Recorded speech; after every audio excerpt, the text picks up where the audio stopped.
Great to be here. Thanks everybody for coming. I really appreciate it. So I'm here to talk about my book, Crossing the Heart of Africa.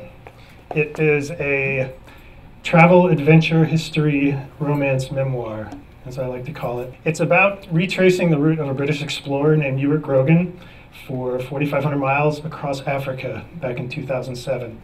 I was engaged to be married to a lovely woman in the second row there, and even though I knew that she was the one for me, the one I wanted, and the most wonderful woman in the world, the idea of making a lifetime commitment kept me up at night.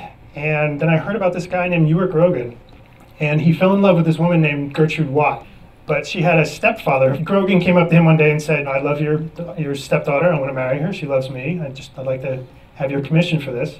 And this man said, "Well, prove to me that you're not just another cad after my daughter's inheritance." So he had a flash of inspiration. He said, "How about if I become the first person to walk the entire length of Africa, from the Cape to Cairo, the Cape of Good Hope in South Africa to Cairo?"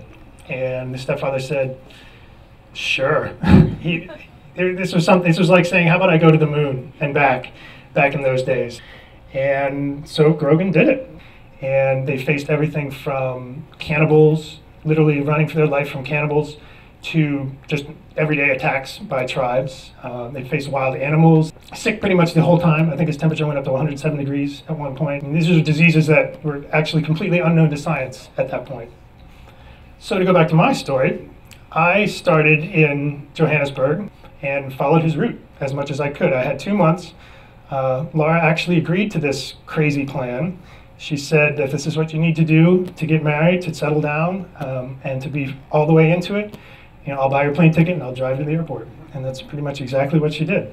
And so I had 2 months to go as far as I could and make it back in one piece.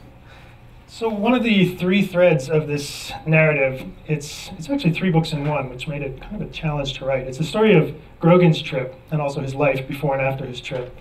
And it's the story of my trip following him, comparing the places he saw to the places as they are today. And it's also the story of our relationship, Laura and I, from the day we literally met to this crazy trip that I decided to go on. Getting married is on my mind a lot in Africa. Was Laura the one person I wanted to be with forever? Was there even such a thing? I needed to be sure, I felt. It's clear now that that uncertainty is one reason Grogan's story hooked me so deeply. Compared to how well he and Gertrude knew each other when he left for Africa, Laura and I might as well have grown up together. They made their choice when they were still practically children and could measure their time together in weeks. When it came to love, Grogan's decisiveness intrigued me and spooked me, and I have to admit, it made me a little jealous. "How much farther?" the men pleaded. "We can't go on." "You must," Grogan said. "If you stay here, you will die." Grogan flashed in and out of lucidity. One moment he was staggering across the sun-baked expanse using his rifle as a crutch. The next he was on his face in the dust, dragging himself forward on his belly. The old boyhood's desire to shriek and break something that invariably recurred on Sunday mornings broke out afresh, and I felt that I was near that indefinable boundary beyond which is madness.